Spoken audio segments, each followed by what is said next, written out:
We are Rogue Media Sports. Have you ever brought your magic to Walt Disney World like, hey, we came to play? Did you tip your tiara to a Creole princess or get goofy officially? Step up like a boss and save the day? Or see what life's like under the tree of life? Did you? If you could. Would you? When we come through, it's true magic. 'Cause we came to play. Bring the magic at Walt Disney World Resort. With the Wells Fargo Active Cash Credit Card, you can earn unlimited 2% cash rewards on purchases you want and purchases you need. That means you earn on what you want, like trying out that new workout class, and 2% cash rewards on what you need, like a foam roller for your sore muscles. That's the beauty of the Active Cash Credit Card. It's ready when you are, with unlimited 2% cash rewards. The Wells Fargo Active Cash Credit Card. That's real life ready. Terms apply. Learn more at wellsfargo.com/activecash. All right, it is the Doomsday Podcast in the aftermath of the Cowboys' 31-10 loss in Orchard Park, New York, in Buffalo, where the Buffalo Bills just put it on them. And, I mean, as horrible as these stats are for the Cowboys, and Ed Werder joining me, who has been at the stadium since about 8 this morning, and did some really nice pieces, and then, of course, has done all his post-game work and is finally in the warmth out of just the waterlogged situation that was Buffalo. What do they call that now, Ed? Highmark Stadium. Yeah, it was not high marks for the Cowboys in Stretch's grading, I'm assuming. No, and you'll hear from Stretch later in the program. But Ed, even like the stats I'm looking at for the Cowboys, like they actually look better than the Cowboys played. Like it was horrific. You having been there and visited with people before the game, and then watching how it played out. How surprised were you, given the fact that you've now had going on 30 years of things to compare this to with the Cowboys, and how is Jerry? I mean, did you see? Was Jerry? Did he seem stricken by what he observed? As far as I know, Jerry did not talk to the media after the game, as he typically does, at least at home. And I was at the stadium early this morning doing television work, and Mike McCarthy, as he typically does on road games, especially when he's not familiar with the stadium or the opponent, or he thinks there might be some weather involved, he will come out early with Britt Brown and the training staff and Bucky Buchanan, the equipment manager. He did that today and was walking around the field. He was mostly trying to get a sense of the wind and the rain and how wet the turf was, but most concerned about the wind. And I said to him, well, I mean, I know you prepared your team for this. You're from Green Bay. You know the effects weather can have on a football game, especially on a visiting team in December. So you did all the wet ball drills with everybody all week. Dak Prescott, the centers, the perimeter players on both sides of the ball. How do you don't you feel you're pretty well prepared for that? And he said, well, yeah, but I mean, it's not like we grade those drills or something. But he just seemed obsessed with looking at the flags at the top of the stadium and getting a sense for whether Brandon Aubrey's, field goal streak might be in danger at some point today. So I didn't get the sense from him that he was overly alarmed, but I will say that just because of what happened to them in San Francisco in week 5, when they got blown out by 32 points, the worst loss Dak Prescott's experienced in his career and the worst that Mike McCarthy's had as a Cowboys coach, I think we've never completely trusted them. And, Buffalo, they're 7-6, but they've been playing better. We know they have a franchise quarterback in Josh Allen, widely respected around the league as one of the, top handful of quarterbacks in all of football. For much of his career, people have thought he was at least second to Patrick Mahomes. And then you look at, Buffalo, they're 15-2 since 2020 at home in December and January. So with that and the weather, this is not going to be easy. But I didn't also think it was going to be easy for Buffalo, and it was exactly that. And it was almost, if it hadn't been for the garbage touchdown at the end of the fourth quarter, with Dak still in the game at a time when Mike had thought about pulling him out, and probably should have, if it hadn't been for that touchdown, Matt, a 28-point loss would have matched the second worst loss of Dak's career behind the San Francisco loss. Could have had two of his worst losses of his entire 8-year career in this single season. But I do think, and we need to get more into this, but I know you have to interrupt the proceedings here momentarily, but I think today was the day the Cowboys recognized we're not the same team at home that we are on the road, and this is a big problem. A big problem. Yeah, I think so. And Ed, you can kiss the MVP talk goodbye on a day when the Niners got things done and Purdy and McCaffrey bolstered their cases. Dax was blown to smithereens as he finishes the day 21 for 34, 134 yards and an interception. And Ed, I have a new contender in the MVP race. Are you ready? Please. His name is James Cook. He is the running back for the Buffalo Bills. I'm familiar with his work. I know his recent efforts have been very impressive. He's got like a 5-game stretch of having over 100 scrimmage yards, but he had 100 yards rushing by halftime against the Cowboys defense that had not given up an individual 100-yard rushing game all year.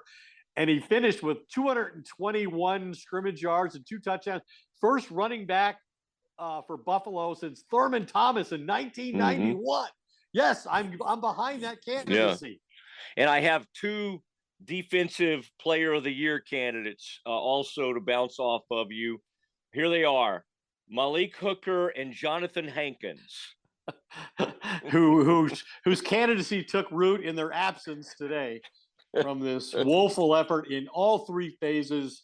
Cowboys dominated every which way by every phase of the game.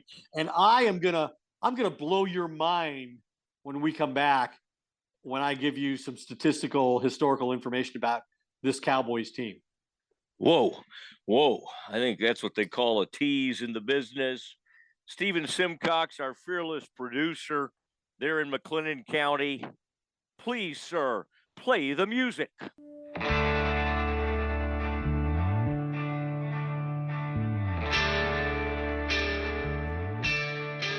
right, it is the Doomsday Podcast. Headquarter Matt Mosley, and a 31-10 loss. And Ed, let's get right to it. I mean, you kind of got us excited. Well, you can kind of keep teasing it throughout the show if you'd rather end with it. But you always do a nice job of putting these things in perspective, sometimes with the help of the ESPN stats and information, sometimes just things you dig up from all your years of coverage. But what do you have for us that I would think kind of illustrates what this day was like for the Cowboys? Yeah, so like I said, before our musical introduction, the Cowboys finally seem to be recognizing what they've proven throughout the season, that they're one team at home and a far lesser one on the road. And to me, this seems destined for eventual postseason failure because they're probably going to be on the road in the playoffs. And the Cowboys revealed that flaw again today, clinching a playoff berth before the game even started. McCarthy said, he didn't inform the players of it. In fact, this was the first he had heard of it after the game. And then to be physically dominated for 4 quarters in a 21-point loss to the Bills on the road. The Cowboys now, so here we go. The Cowboys now have a 3-4 record on the road. They average just 21.7 points per game. Compare that to their 7-0 home record and their average at home of 39.9 points per game. That's a difference of 18.2 points per game, the 3rd largest in the Super Bowl era. And here's where I'm going to blow your mind. Guess what? Mike McCarthy has coached two of the three teams now on that list. Not only are the Cowboys on that list, but so are the 2014 Green Bay Packers. And so the Cowboys, I think, left, Buffalo just completely puzzled about who they are and what they're capable of. McCarthy said, this was part of his message to the team after the game, was that there's just too big a difference in the way they play at home versus the way they play on the road. They're aware of it. They got a long flight home to talk about it, think about it. And then obviously they've got to get ready for, Miami next week, which is another road game. 3 of their next 4 games are on the road. Dak Prescott said, it really is a huge difference. Next week of preparation, honestly, he said these next few weeks is about figuring out why that is and trying to close that gap. He said, obviously, we'd love to come out and start like we play at home, produce like we do at home, but that just hasn't been the case. And I thought really the best comments of all came from Micah Parsons, who, pulled up his hoodie and in a very low voice said, honestly, it's just unacceptable. There's no excuse for it. It's a mind-boggling. I don't understand why we're not playing well, why we're not playing together on the road. It's something we need to look at and get better because, as he said, they're on the road next week against Miami. In fact, like I said, they play 2 of their final 3 regular season games on the road. And one of the defining characteristics of this Cowboys team has been their ability to avoid losing consecutive games. In fact, if you need to be encouraged about next week, since the start of the 2022 season, the Cowboys are the only team in the NFL that hasn't suffered back-to-back losses. But they're at Miami coming off this game. And, this game was just – and I asked Dak this. I said, the only 2 games this year where you have not been competitive as a team were at San Francisco and at Buffalo. And I'm wondering, you said after the San Francisco game, the thing that bothered you the most was the reaction. The team didn't fight. And you vowed to McCarthy that would never happen again. Did you see that same problem today? And he said no, he didn't, that he thought it was a different reaction to adversity. And he cited Zach Martin, getting a personal foul penalty for knocking the defender down after Dak took a hit as he was sliding and got hit in the head. He got hit in the head twice going down, which I thought Buffalo was trying to send a message to Dallas. They were trying to physically intimidate the Cowboys and letting the quarterback know there was no avoiding contact. If you run, you're getting hit. We don't care if it's 15 yards. That it was going to be that kind of a physical game. So I thought those were kind of the interesting components post-game to the comparisons we might make to what happened in San Francisco and what happened tonight in Buffalo. All those are very interesting things. And then, of course, you made me start thinking about what happened in 2014 because that started sending off alarm bells in my head. And this same Mike McCarthy, where did the Cowboys 2014 season end? But against the Packers in an infamous 26-21 loss, the Packers would then go on to the NFC title game that year. And I believe this is the year you're saying was the huge discrepancy for a Mike McCarthy team. And that team suffered a collapse in the game and got beaten overtime by the Seahawks, and Seattle did end up going to the Super Bowl. So anyway, I started thinking about all those things you brought up. Nice. Yeah. It's interesting to me that, penalties are an issue again, right? The Cowboys went into the game tied with the Jets for the most penalties in the NFL at 97. And then they basically gave away 21 points in this game because they had personal foul penalties that extended Buffalo drives when the defense was off the field otherwise. Jaron Kearse, that was a questionable call. Sam Williams should have blocked the punt, but he missed the punt and got the punter. That led to a touchdown when they had the ball turned over to him. And then the DeMarcus Lawrence late hit on Josh Allen after he threw incomplete on 3rd and goal. That was another big penalty that turned into points. So that was 4 points on the Law penalty, 7 points on the Williams penalty, and 7 points on the questionable Kearse penalty. But again, penalties getting in the way. And the defense has 3 games where they did not create a takeaway. Only 3 games all year. Those games are at Arizona, at Philadelphia, and at Buffalo, all losses. And by the way, I joked about James Cook. He was unbelievable and had over 220 total yards, combined yards, 179 rushing yards. And we sort of established the way you neutralize Micah Parsons. It's just don't throw the ball. I mean, it's pretty simple, right? Josh Allen comes out and this guy's been a great quarterback at times in the league. You were talking about him earlier. He goes 7 for 15. He only has to throw the ball 15 times. They just ran the ball over and over and over again, and Cook was phenomenal. He had 2 catches on 3 targets, and he dropped one. Probably could have had another touchdown, and he ends up with over 40 yards on those 2 receptions combined.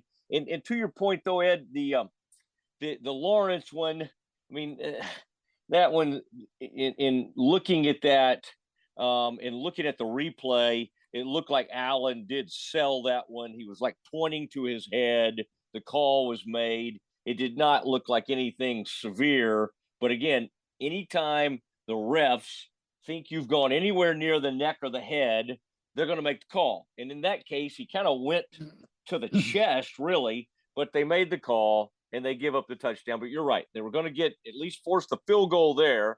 And then the curse one was on a 2nd and 19 after they had finally one big pass rush. You remember that only way they can get a sack is because they called the play, right? Josh Allen's forward progress had been stopped. And Mosley Smith. Yeah. He actually shed Mosley Smith, but the officials blew the whistle and he got a sack. And I think on the curse play that if the receiver catches the ball, he just gets tackled, But instead he misses the ball, doesn't catch it, and he gets hit. And now it appears to the officials he was hit, for no real reason. And it was, unnecessary roughness. But it wasn't unnecessary roughness. If he catches the ball and does his job, he gets tackled by J-Ron Curse and the whole thing's over. It was a ridiculous set of circumstances. Yeah, that's true. And again, that was the helmet was involved there. In terms of on the punt, and I saw McCarthy talking to his buddy Fossil right after that. And there's been some talk even after the game. Did McCarthy know that they were trying to do a punt block there? Like, what was the whole scene like? Well, and he was seemingly kind of questioning Fossil after the play, but the truth is the guy came so open. It was an easy block, and he goes up in the air, and the punter does a nice job somehow slipping the ball out from under him, and then takes the hit. And Ed, I thought to myself, well, I don't know if that guy can punt anymore today. And I don't think it really mattered, did it? Didn't they? They were running. They didn't have to. I don't remember them ever having. Sam Martin did a great job getting that punt off. I have no idea how he did. He almost got the first punt block too. The Cowboys were clearly aggressive in that aspect of the game, and that means they thought that Buffalo was vulnerable to having a punt blocked, and it could have been a turning point play, but instead it was a turning point play for Buffalo. And to me the larger point, and you were talking about James Cook, who's been playing well, but just Buffalo, that given the game plan, and like you said, Josh Allen completed 7 passes and they blow the Cowboys out by 21. They scored 31 points completing 7 passes. The fact that this Buffalo coaching staff really went against type. They're not a power running team. They're a top 10 running team, kind of in the area where the Cowboys are. But they're primarily a passing team, and they're really only a running team, that strikes fear in opponents if Josh Allen's doing the running. But today they clearly saw the Cowboys were vulnerable in that regard. And they had all kinds of problems tackling Cook when they weren't dominated up front. The Bills ran by design on 71% of their plays, excluding the kneel downs at the end of the half and the end of the game. Get this is the highest rate in the entire NFL this season, and the highest rate for the Bills since 2017. They have not run the ball at somebody like that in 6 years. That's how vulnerable they saw the Cowboys being up front. Yeah, and what do you think Miami and Detroit are thinking about? Do you think when What do you think when they're setting that thing up? I know Miami loves to throw the ball, and they've got Tyreek Hill, but even 2 weeks down the road, do you think Dan's thinking, man, I wonder we should try to throw on them? I mean, they're going to come in. Doesn't Raheem Mostert have 20 touchdowns already? Yeah. I mean, And they're going to. Chain is going to be back in the lineup, and Hill was held out today. He'll be healthy, presumably, for next week. Yeah, and the Cowboys on the road again. They face the very real risk of being embarrassed again, in my opinion. The only good thing is this team, obviously, the Cowboys function way better at home. I think they'll have a bunch of Cowboys fans in Miami. It always is the way, so today was a true road atmosphere. Maybe it'll be a little bit more for the and I was wondering, Ed, earlier when I kept, James Cook kept making me think about something, and what's funny is that it dawned on me that was the real name of Bus Cook, Favre's old agent. And I was double checking myself, and funny, I won't get into it, but interestingly, when I looked up Bus Cook, your name was attached. Of course it was. For some kind of famous quote Bus had. But anyway, kind of fascinating, this whole, everything that happened today. I would say, Ed, one thing we need to discuss is this offense, which you'd well documented, was in a great place. I mean, they were Dak, MVP candidate, CD, one of the best receivers in the league. Brandon Cooks had been at a good place. Early on, Dak goes back, has plenty of time, misses, overshoots Cooks, who's wide open. Yeah. He was wide open on the play. And then Ed, literally, he got sacked a couple of times.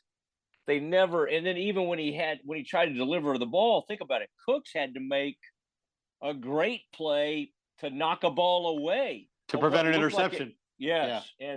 And then one time he led CD into trouble down the field. It's kind of remarkable. And people say, well, man, it's the road, it's this or well, whatever.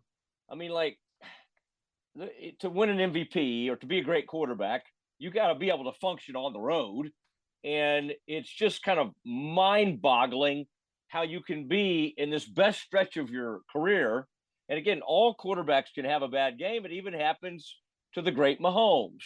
But man, what a bad time to have it happen. Well, yeah, I think it's a bad time to have it happen. And here's why.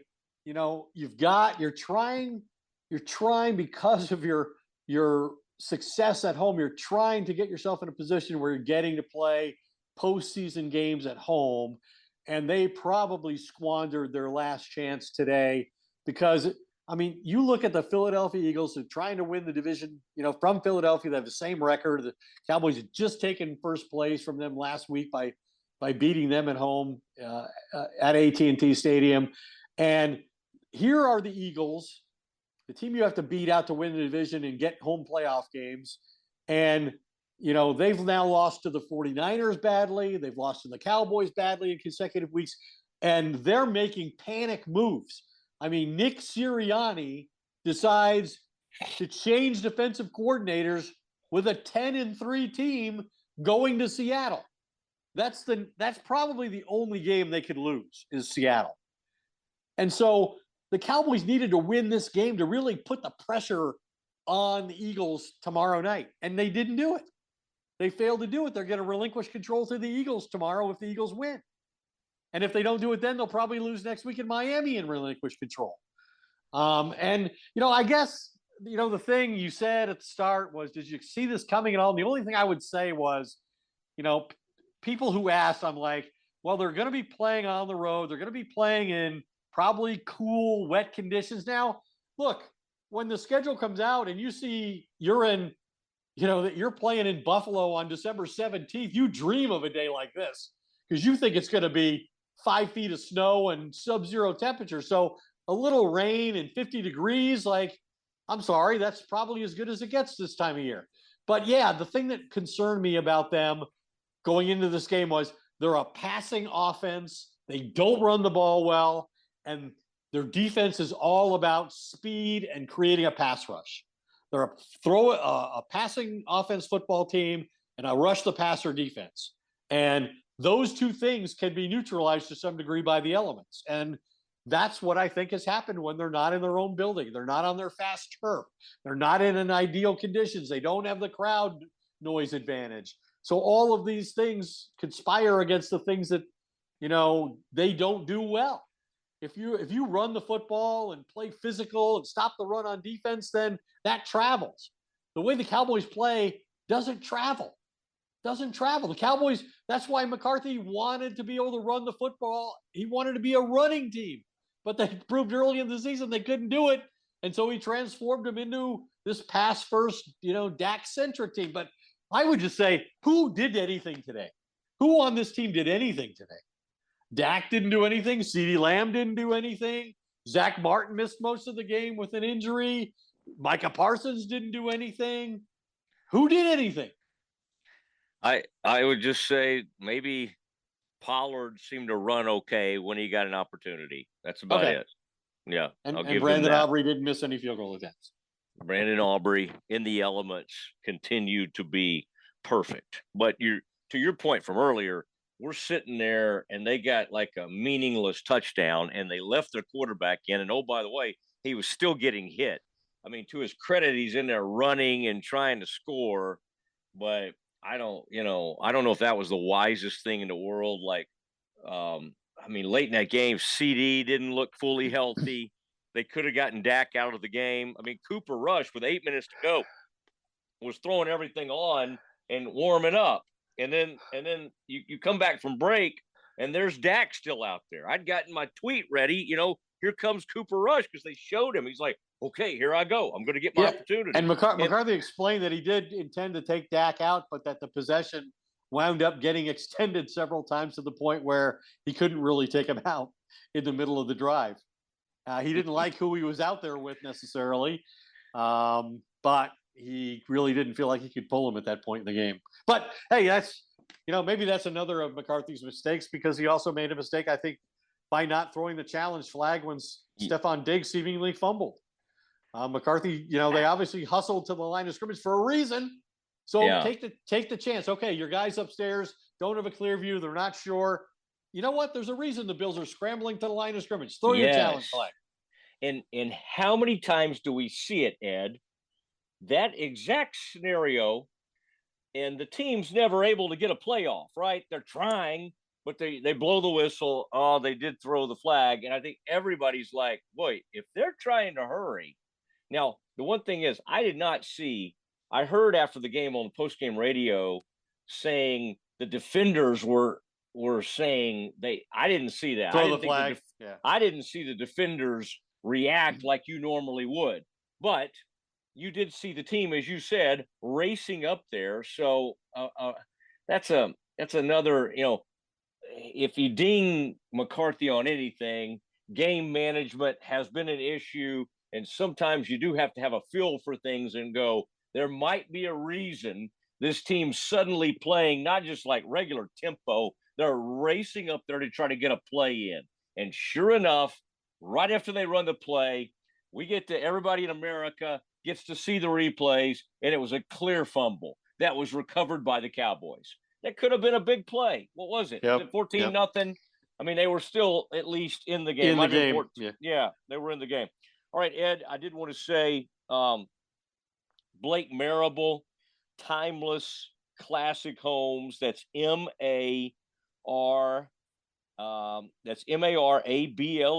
approachable luxury homes, Lake Highlands, Preston Hollow, Park Cities, Lakewood, Forest Hills, Richardson. And then, man, Ed, you're a guy, you love the mountains, but you also love a good lake house. I mean, you love that rustic lake house setting. They build these gorgeous lake houses right out there on Cedar Creek Lake, which I grew up on, kind of the banks of Cedar Creek Lake down there in Kaufman County. So I love Marable Homes. And Ed, I know you heard about their big presentation in the recent tour of homes in Lake Highlands, and you talk about kudos. I think they're going to sell 10 more luxury homes just based on that tour. And of course, based on the Doomsday Podcast. We sell it all. Yeah. We got a lot of inventory and we move it fast. We certainly do. Now, speaking of inventory, we are pleased to be joined by one of the harshest critics in all of the NFL. He goes by the name of Stretch. It is Glenn Stretch Smith, former Cowboys scout and coach. He's passing out his grades, and have your earmuffs ready if the kids are around. This is NSFW, not safe for work. Here is Glenn Stretch Smith with Stretch Plays. All right, it is time for Stretch Plays, and Stretch is at the Channel 8 studios, WFAA, getting ready to do some TV tonight on that sports special, Joe Trahan's sports special. But he always joins us on the Doomsday Podcast. And Stretch, a lot of people kind of waiting to see. I think there's a lot of areas this team did not show up in. Let's start with James Cook. I mean, he put 179 on them. At one point, they put his total yards against the Cowboys' total yards like late in the third quarter, and it was early in the fourth, and it was just absolute embarrassment. It was like 179 or 100, or actually his total yards were, when his receiving, it got up over, about 230 or something like that, or 250, compared to the Cowboys, who were at that point were just trying to, chug above 100. Let's talk overall first. Just the overall showing in a big game that you needed, and obviously they needed it too, but to get completely outclassed by that, what was the most concerning thing to you? Well, I'll start by saying, I know what it's like to go into Orchard Park. It's a tough place to go into and play. It's a different stadium. It's a different place. And it's a hard place to go play. I really believed in my heart of hearts that the Cowboys were mature enough to handle that. And I say that because when you look at how this team has responded from an injury attrition standpoint, and from the guys who have stepped up, whether that be Bell taking Van Der Esch's place, whether that be Bland taking Diggs' place, whether it be Mosley and Neville Gallimore, stepping in for Hankins. We can talk about how the Cowboys allowed free agents to get out of here in Schultz and Noah Brown, and they haven't missed a lick. And I'm setting all that up because I really believe in my heart of hearts that that's what separated this team from teams in the past who had somewhat disappointed you when they got to the place where you thought, okay, well, this team's turned the corner and they're really ready to go make something happen. You say that, and then you look at what happened this afternoon to a team that was not ready to go in and play. They were not ready to go in and face a team who 2 weeks ago had a change at offensive coordinator, moving Ken Dorsey out, moving Brady in. You knew there were some things, there was some gray area in there that I felt like you could say, okay, Dallas is not real sure how this team's going to play. Hooker was out with the ankle, so how are they going to challenge, really playing a physical quarterback and someone that can run the football? And then when you saw what they did, I think it really is.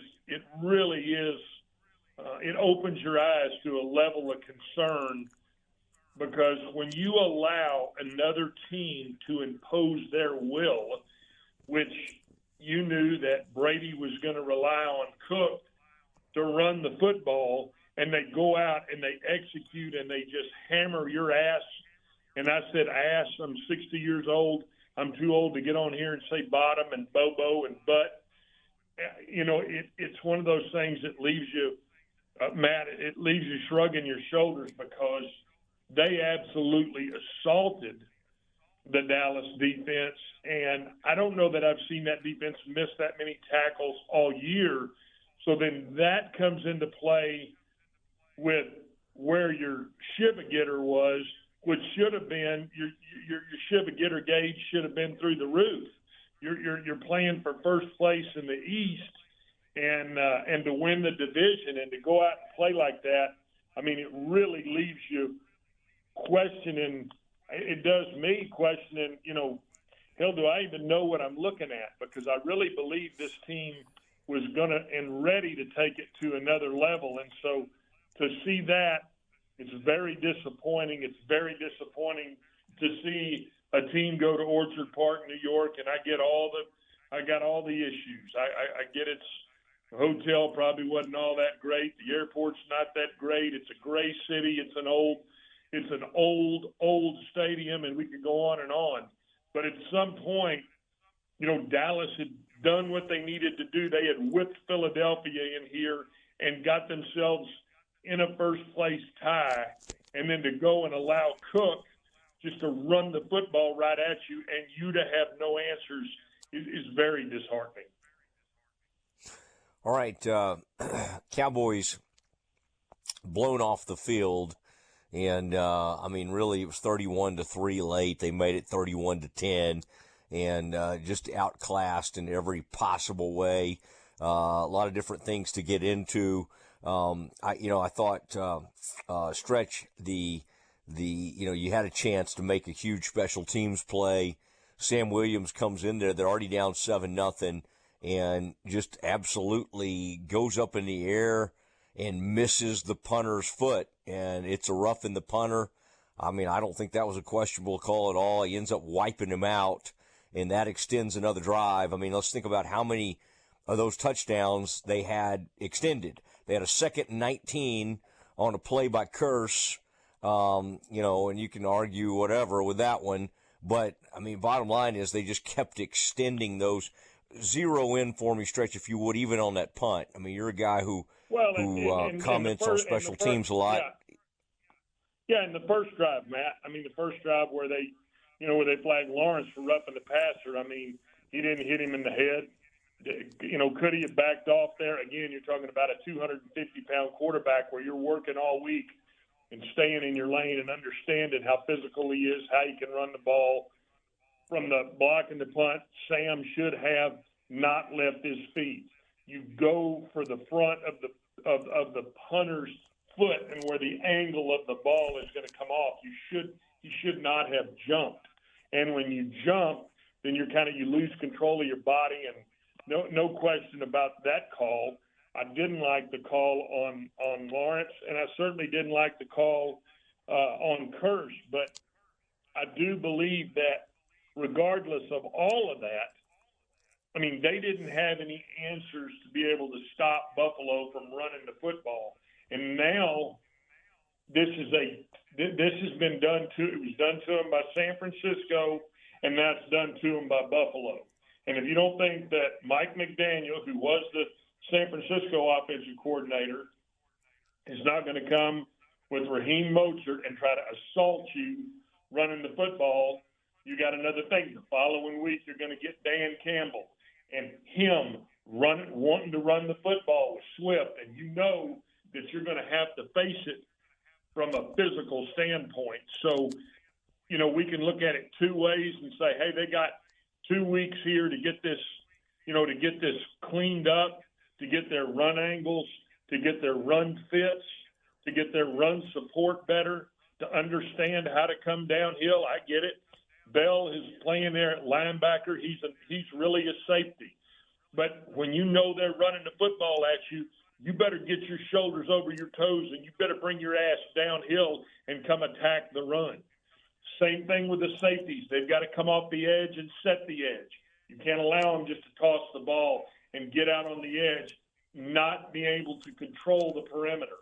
All of those things, I believe, Dan Quinn will get cleaned up, but it was tough watching it this afternoon, and I'm sure that on that 4-hour flight back home, it's going to be, there are going to be some discussions as to how they're going to have to do some things differently, knowing you got to go play a Miami team who, like I said, the head coach comes from those San Francisco Shanahan roots and is going to do exactly that. You know what you're going to be dealing with having to go to Miami. As far as this game, I really think you got to try to put this behind you. You got to try to learn from it, and you got to try to put it behind you because literally it was all the way. What we had seen the previous week, which was the Cowboys really physically handle then Philadelphia, then to go to Orchard Park, New York, and just get physically handled.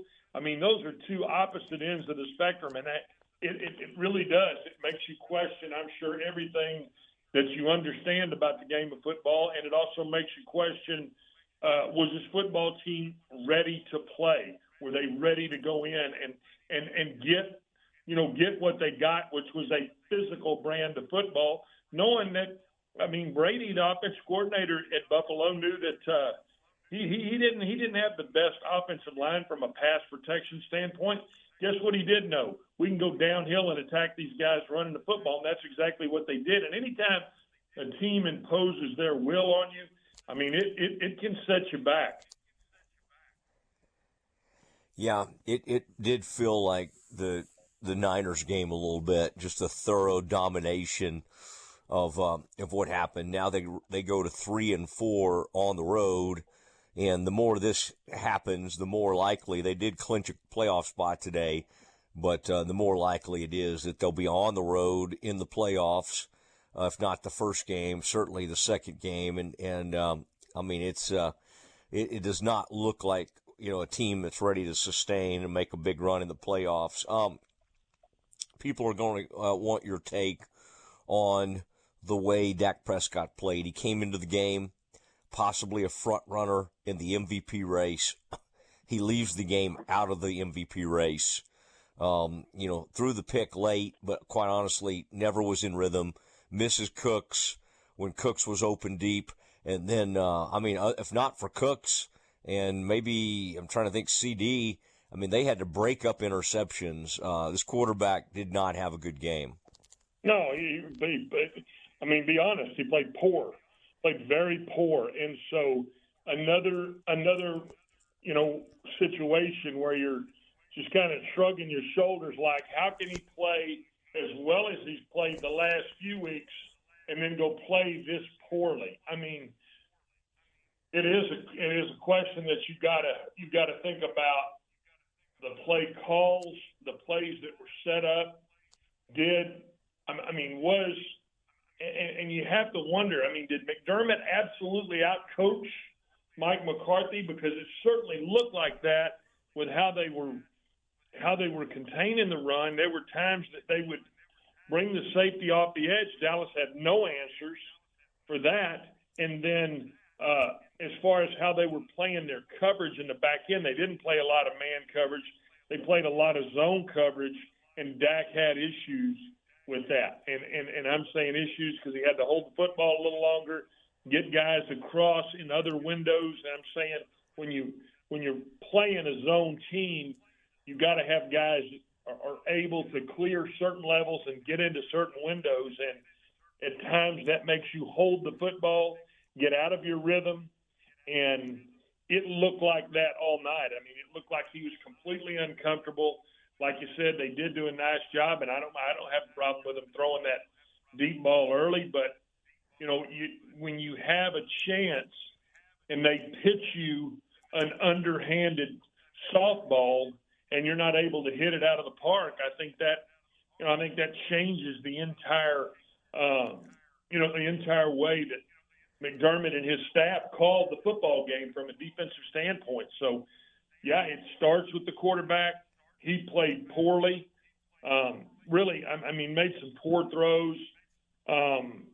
It's one of those things where, and I get it when you lose Zach Martin to a quad contusion, and I don't know how long that's going to be. They had to put Bass in the game, and it looked like at times that, where you felt good about the left side Smith over there, they ran a simple TE, and they acted like they had a TE stunt. They acted like they had never seen that.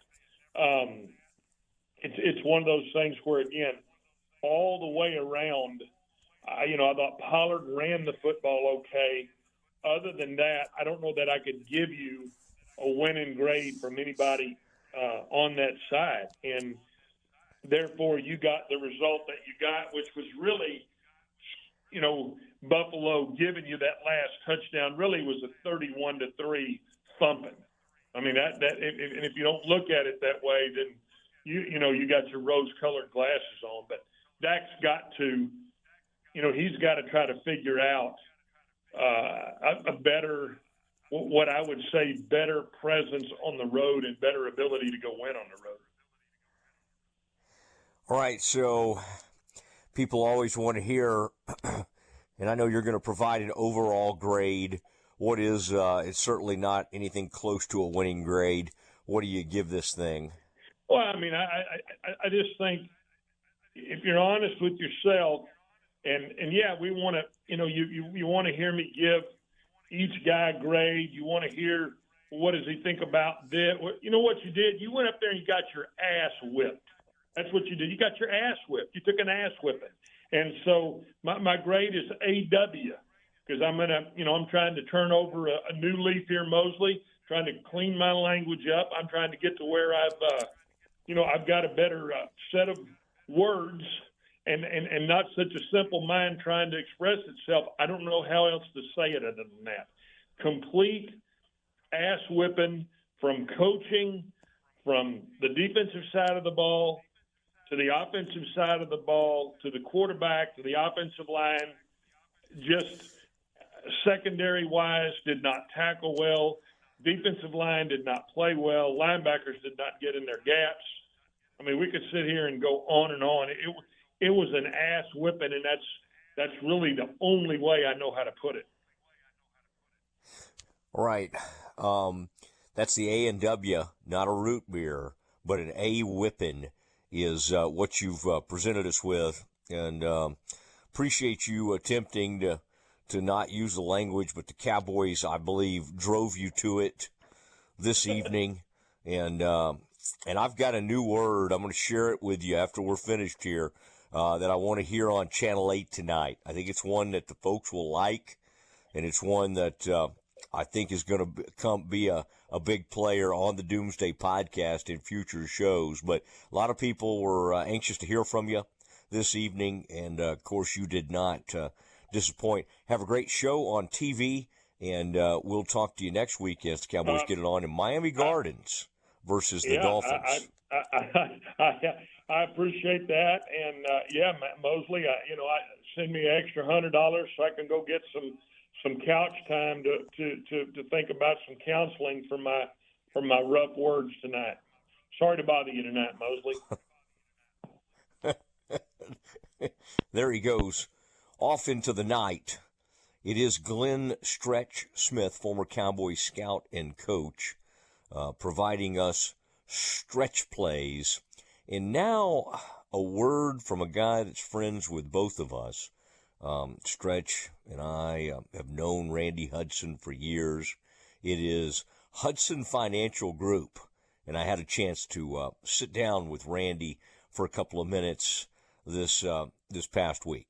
It is Mosley from the Doomsday Podcast. I'm with Randy Hudson of Hudson Financial Group, a company that he founded in 1988. Not too long after his playing days at the University of North Texas. And I'm with Randy today. And Randy, we love having you as part of the Doomsday Podcast. You've got a great business out here in Heath and, Carthage down into East Texas. Y'all do great business. Tell us a little bit about what you started with and then kind of what your company has become. Because in terms of, property and casualty insurance, it's amazing. But also, you help a lot of CEOs, businesses. Tell us a little bit about what you're doing these days, and to give people, an example of what they could get involved with. Sure, Matt. Thank you. Glad to be a part. We started this in 1988 when I graduated at what was North Texas State. We were the last class of graduates under North Texas State, so that makes us old, I guess. But I majored in insurance, had a double major in financial planning, and within 2 weeks, I was in the insurance business, opened up my first office, and 35 and a half years later, we're still doing it, so I guess we'll stick with it. My goal is to take care of people, okay? And a friend of mine and I were talking a couple weeks ago, and we said, 95% of your clients are your friends, and your friends are your clients. And you want it to be that way. So we take care of people, and if they need property casualty insurance from their business to their personal to their recreational activities, we can do that. And we do. But then we get into more in-depth planning because some people have more things that they need to be handled. So we can help them with tax planning, succession planning, the business planning side, setting up corporations and companies. And with all that, you build a relationship that lasts for years. I do have some clients that we've had for over 30 years, and that's really neat to watch us grow and them grow together. So the North Texas tie is real simple. I love North Texas and love to give back, and so that's just kind of what we're able to do. And speaking of friendships, you used to listen to, Randy Galloway and I were on 103.3, and then through Glenn Stretch Smith, who you've become good friends with, and is a big part of this podcast. We all sort of got to know each other. So it's kind of part of the business. It happens in broadcasting too, but we love sending people to Hudson Financial Group. Randy, appreciate it. Yes, sir. Anytime. All right, there it was. And appreciative of Randy Hudson, our good friend, who you just heard from. Yeah, that's kind of neat. I got to spend a little time with Randy Hudson from Hudson Financial Group, and I just said, why not kind of hear it straight from the horse's mouth? And kind of fun to get to visit with him in person this past week. And he's a big Ed Werder fan, as you might imagine. Ed, closing thoughts tonight as we wrap things up. You've had a full day of activity on that ESPN, the Sunday Countdown show, and you began the day talking about takeaways, which the Cowboys got none of. They had the one sack at least. It was basically they didn't take the guy to the ground, but they did blow the whistle on one of those. And Mosley Smith, I mean, Ed, right now fans are up in arms about a lot of things. One is our man Mosley came in and, First round draft pick, and he's part of the issue. I mean, they ran at will on the Cowboys, and now James Cook, if based on playing against the Cowboys, that guy looks like one of the better all-around running backs in the league right now.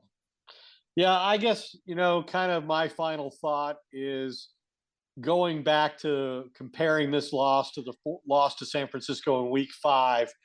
And that's because there are only 2 games this year that the Cowboys have trailed by 14 or more points in.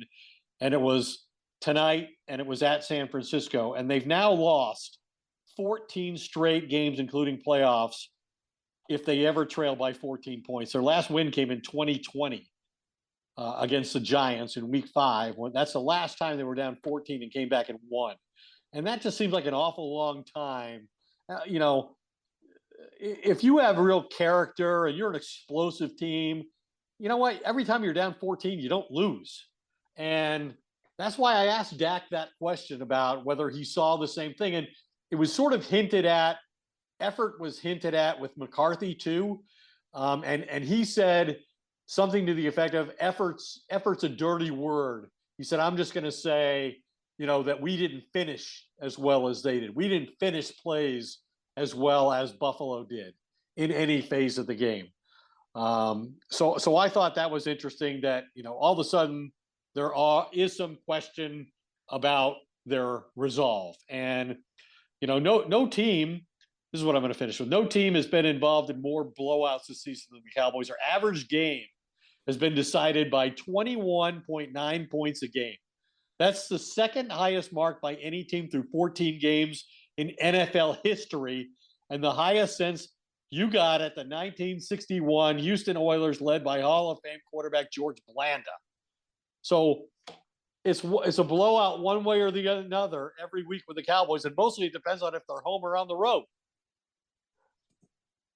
Golly, that was good stuff. I think Blanda was already 61 years old by then. He looked it anyway.